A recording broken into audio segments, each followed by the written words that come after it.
Hi mga lalabs! Samahan nyo kami sa pangalawang araw ng pag-aayos ng aming business permit renewal.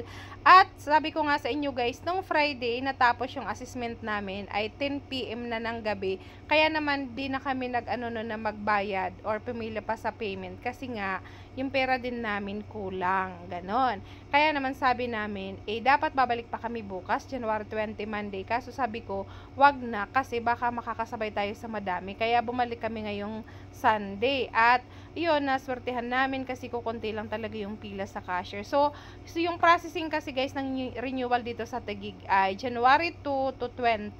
Pero Saturday, Sunday may office sila, and for 7 AM pala up to 4 PM, pero nag-i-extend talaga sila. Kaya naman hindi kayo hindi magproseso kasi Saturday, Sunday may office sila. So pwede kayo dun sa may mismong City Hall, sa may Ususan. Pwede naman dito sa satellite office, which is dito nga sa SM Aura. And dito nga guys, humingi na nga kami or nagtanong na nga kami kung magkano yung babayaran namin sa insurance. At ito nga yung hawak-hawak ko guys. So nakadepende yun kung gaano kalaki yung store nyo, yung sukat ng store nyo. So kami yung store namin, since 20 square meter pababa lang naman, kaya ang magiging insurance namin or ako ay nasa 1,870 ganyan. So ang sunod dun is 2, 1, 3 plus, and then 5, 8, kung hindi ako nagkakamali, nalimutan ko, ganon. So ayun nga, nakulangan na naman kami ng pera, kaya ito, nagpicture muna kami dito habang papauwi kasi madadaanan talaga to. Sabi namin, uwi muna kami kasi kulang yung pera. Buti na lang, malapit lang talaga kami dito sa SM Aura kung saan yung satellite office ng Taguig. Kasi kami sa may Isrimbo lang naman, sa may Buting. Or Makati kasi dati, ngayon Taguig na. So malilito talaga kayo. Pagpasensyahan nyo na kung minsan yung naya-address ko Makati. Kasi nasanay talaga kami na Isrimbo, Makati. Now, Taguig na kami. Ganon, Taguig na yung nakakasakop sa amin, ganyan.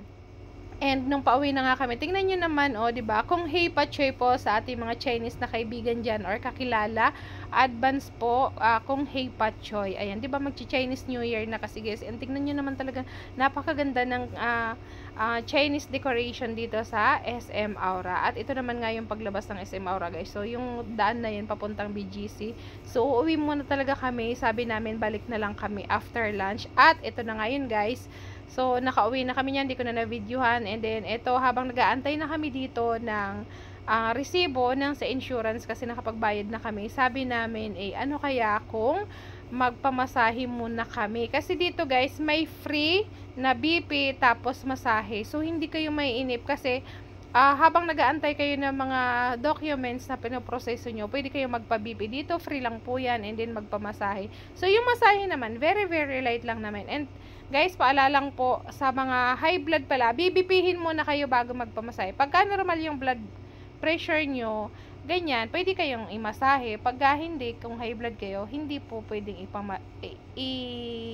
hindi kayo pwedeng magpamasahe. Ay, nabulol na naman. So, very, very light lang naman yung masahe, pero nakaka-relax, ang sarap sa pakiramdam. And, tinake na namin yung time na to para magpamasahe, kahit papano, para lang ma-relax yung aming katawan, ganyan. So, free lang naman kasi to. Ang daming paandar ni Taguig. May free massage, free coffee, unlimited snacks, ganyan. Tapos, free, sa blood pressure, ganyan. So, madami talagang mga benefits na binibigay si Taguig sa mga residente ng Taguig or sa mga business owners kung saan na nakaano nga dito sa Taguig, naka-invest, ganyan.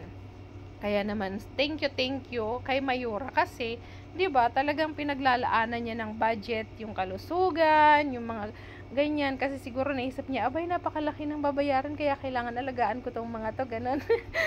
O, 'di ba? And ayun na nga guys, after nga namin makapagpamasahe, tapos nagfa-photocopy lang kami ng mga dapat i-photocopy kasi nga magpapasa na kami dito mismo kung saan ipoproseso na yung business permit, kasi hindi naman yun ipoprocess guys hanggat hindi kayo nagbabayad ng insurance. Pero for example, kulang na kulang kayo sa oras, ang importante guys, makapagbayad kayo sa billing statement para hindi kayo ma-penalty kahit ipahuli nyo na yung insurance. Yun nga lang, pag wala kayo insurance, hindi kayo makakapag-proceed dito.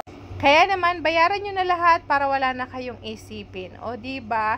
So, mabilis naman ngayon, walang masyadong tao. And ito na nga, pinaprocess ko na, sinasubmit ko na yung mga docs, photocopy, at yung original nga ng mga pinagbayaran natin, ay may iwan yun sa atin.